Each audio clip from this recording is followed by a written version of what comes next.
मुसलमानों से कहना चाहता हूं कि आपको जो ये भरमा रहे लोग, ये वो लोग हैं जो अपने फ़ायदे के लिए काम कर रहे हैं। और अगर ये अपने फ़ायदे के लिए काम ना करते तो आज इनसे पूछिए कि इनके बच्चे तो सब घर में आराम कर रहे हैं, ये तो खुद आराम कर रहे हैं। कांग्रेस के कार्यकाल के अंदर ये होता था कि कांग्रेस ने 60 साल में मुसलमानों को मुख्य धारा से काटा। अगर वो मुसलमानों की हिमायती होते तो वो सारे काम आज ये मुसलमान भी मुख्य धारा से जुड़े हुए होते। तौक़ीर रज़ा साहब हमेशा से जो है इस तरह की बात करते हैं लाइमलाइट लेने के लिए, और वो मुसलमानों के अगर हमदर्द होते तो इतने साल तक कहाँ सोए हुए थे। हल्द्वानी में जो घटना हुई है, कहा जा रहा है कि वहाँ पे जो घटना हुई पहले से प्री प्लान घटना है, वो क्या कहेंगे आप इस पे? नहीं, वहाँ की जो घटना है, देखिए आज ही वैसे जांच के आदेश माननीय मुख्यमंत्री जी के नेतृत्व में दिए जा चुके हैं। हमारी चीफ जो सेक्रेटरी हैं आदरणीय हमारे राधा रतूड़ी जी, अभी एक एज ए पहली महिला सेक्रेटरी हैं उत्तराखंड में, ये भी एक वहाँ कीर्तिमान बना है।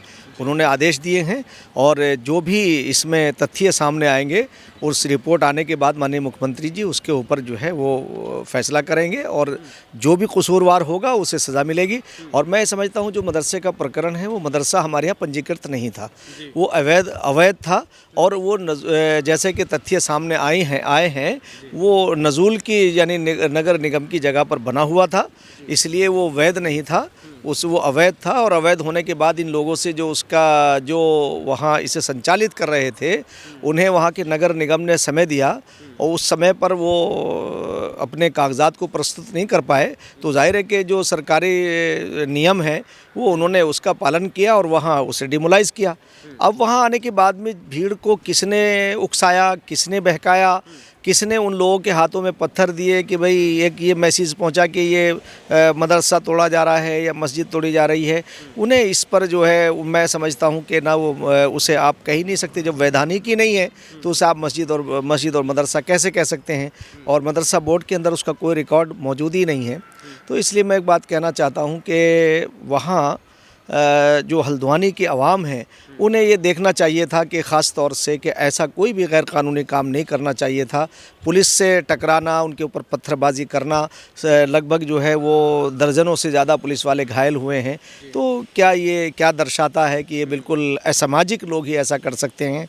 और मैं इसके लिए मैं वहाँ की आवाम से ये कहना चाहता हूँ, विशेषकर मुसलमानों से, कि आप अपने बच्चों की निगरानी करिए, इसलिए कि वो बच्चे आपके जिनके हाथों में कलम होना चाहिए था उनके हाथों में पत्थर कैसे आ गए, और वो जो नेता हैं तथाकथित उनके बच्चे आगे क्यों नहीं थे, या वो उसे लीड क्यों नहीं कर रहे थे।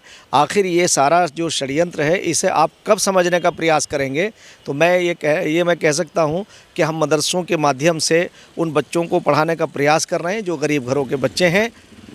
यूनिफॉर्म सिविल कोड 6 तारीख को आता है और 8 तारीख को दंगा होता है। उससे पहले 22 जनवरी को राम मंदिर का उद्घाटन होता। कहीं ना कहीं इस सबसे मुसलमान कहीं गुस्सा तो नहीं था, इस वजह से ये उसका हो गया। उसके बाद फिर मस्जिद को, मदरसे को तोड़ा गया, जो डिमोलिश किया गया। कहीं ना कहीं इसको जोड़ के कई लोग देख रहे हैं कि यूसीसी और कई सारी चीज़ें हो गई जो मुसलमान के खिलाफ हैं। नहीं, ऐसा नहीं है।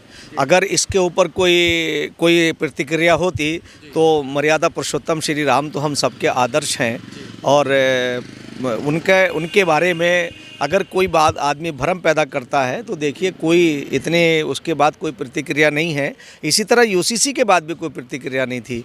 ये तो प्रकरण जो मदरसे का चला रहा था उसमें इस तरह से वहाँ लोगों को वर्गलाया गया कि कोई आपके उसके ऊपर आक्रमण कर रहा है या सरकार उसमें ऐसा कोई हस्तक्षेप कर रही है। ये सरकार तो सबको साथ लेके चल रही है, सबका कल्याण और सबकी देखभाल उनका कर्तव्य है। और माननीय मुख्यमंत्री श्री पुष्कर सिंह धामी जी तो एक ऐसे शालीन व्यक्ति हैं कि वो किसी के अहित के बारे में सोच ही नहीं सकते हैं।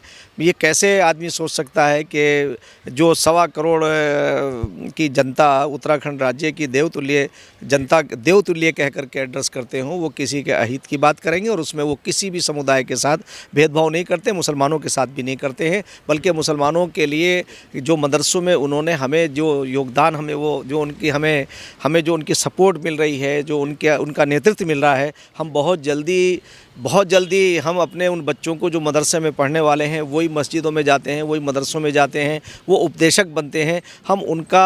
उन्हें हम एक ऐसा कोर्स हम पढ़ा रहे हैं कि वो अपने धर्म के साथ साथ अन्य चीज़ों को भी पढ़ेंगे तो वो आगे बढ़ेंगे और वो देश के कल्याण में वो भी शामिल होंगे। सबका साथ, सबका विकास, सबका विश्वास और सबका प्रयास जो हमारे प्रधानमंत्री जी का एक गारंटी है, वो मैं समझता हूं कि आदरणीय मुख्यमंत्री श्री पुष्कर सिंह धामी जी बगैर भेदभाव के समस्त नागरिकों के लिए वो उसे लागू कर रहे हैं। कहीं भी मैं ज़ोरदार अंदाज में ये बात कहना चाहता हूं, ख़ास तौर से मुसलमानों से कहना चाहता हूं कि आपको जो ये भरमा रहे लोग, ये वो लोग हैं जो अपने फ़ायदे के लिए काम कर रहे हैं। और अगर ये अपने फ़ायदे के लिए काम ना करते तो आज इनसे पूछिए कि इनके बच्चे तो सब घर में आराम कर रहे हैं, ये तो खुद आराम कर रहे हैं। आखिर तुम्हारे बच्चों को क्यों इन्होंने आगे किया, उनके हाथों में क्यों पत्थर दिए, इसके ऊपर ज़रूर सोचिए। दंगइयों को शूट एंड साइट का ऑर्डर देख के गोली मारने का ऑर्डर दिया हुआ है इस समय, इस पे आप क्या सोच रहे हैं? बिल्कुल, दंगाई कोई भी हो उसे बख्शा नहीं जाएगा, इसलिए कि उत्तराखंड देवभूमि के भाईचारे को, वहाँ के लॉ एंड ऑर्डर को, वहाँ की व्यवस्था को अगर कोई प्रभावित करने का कार्य करेगा तो वो उसके साथ कोई रियायत नहीं होनी चाहिए और ना होगी। मैं समझता हूँ कि ये तो किसी के साथ भी ये है कि अगर कोई राज्य का माहौल ख़राब करेगा, जैसे वहाँ संपत्तियों में आग लगाई, जिस तरह से मोटरसाइकिलों को जलाया, ये आखिर ये तो अनपढ़ लोग या ऐसे लोग कर सकते हैं जिन्हें ये एहसास ना हो कि तुम्हारी जिम्मेदारियां क्या हैं। अगर आपका कोई मुद्दा है, अब आप बताइए कि ये कांग्रेस के कार्यकाल के अंदर ये होता था कि कांग्रेस ने 60 साल में मुसलमानों को मुख्य धारा से काटा। अगर वो मुसलमानों की हिमायती होते तो वो सारे काम आज ये मुसलमान भी मुख्य धारा से जुड़े हुए होते, ये भी सरकारी नौकरियों में होते, इनके बच्चे भी आगे होते। आज मैं कहना चाहता हूं कि जिस तरह से एक षड्यंत्र के तहत कह रहे हैं कि साहब बीजेपी को वहाँ पोलराइजेशन करने से क्या फ़ायदा होगा। वहाँ तो मुस्लिम मेजॉरिटी है और मैं समझता हूँ कि तेज़ी से मुसलमान मुख्य धारा से जुड़ रहा है भारतीय जनता पार्टी की स्कीमों से। और भारतीय जनता पार्टी के जो सरकारें हैं वो सबके साथ बगैर किसी भेदभाव के कार्य कर रही, तो मुसलमान भी तेज़ी से जो है वो इन सरकारों के कार्यों को देख करके आदरणीय प्रधानमंत्री और आदरणीय मुख्यमंत्री जी के कामों को देख करके वो जुड़ रहा है। तो ये इन्हें विपक्ष को ये परेशानी हो रही है, या विपक्ष के जो मीडिएटर हैं जिन्होंने 60 साल मीडिएटिंग शिप की है, वो परेशान हो रहे हैं। अगर वो परेशान ना होते तो वो इस तरह की अनर्गल बातें ना करते जिस तरह के उन लोगों के स्टेटमेंट हैं। मैं समझता हूँ, मैं उनसे निवेदन करना चाहूँगा, चाहे वो बंगाल के मिनिस्टर हों और चाहे वो बरेली के जो हैं वो रज़ा साहब हों, इन लोगों को थोड़ा मतलब ये कि कोई भी भड़काने का काम नहीं करना चाहिए। मुसलमान तेज़ी से अपने बच्चों को आगे बढ़ा रहा है, आगे पढ़ा रहा है। इस ऐसे मौके पर इस तरह की बात करना देश को कमज़ोर करना है। कांग्रेस के एक नेता हैं वहीं के क्षेत्र के, हल्द्वानी के, तो उन्होंने कहा था कि जो ये हुआ है दंगा वो धामी सरकार की विफलता है, पुलिस प्रशासन उससे पहले काबू नहीं कर पाया। नहीं, मैं आपको ये कहना चाहता हूँ, दंगाइयों का कुछ पता नहीं कि कब से आप जो है वो घर में ये माइंड करें तो क्या कोई मुख्यमंत्री या कोई इंटेलिजेंस की जो बात कर रहे हैं लोग।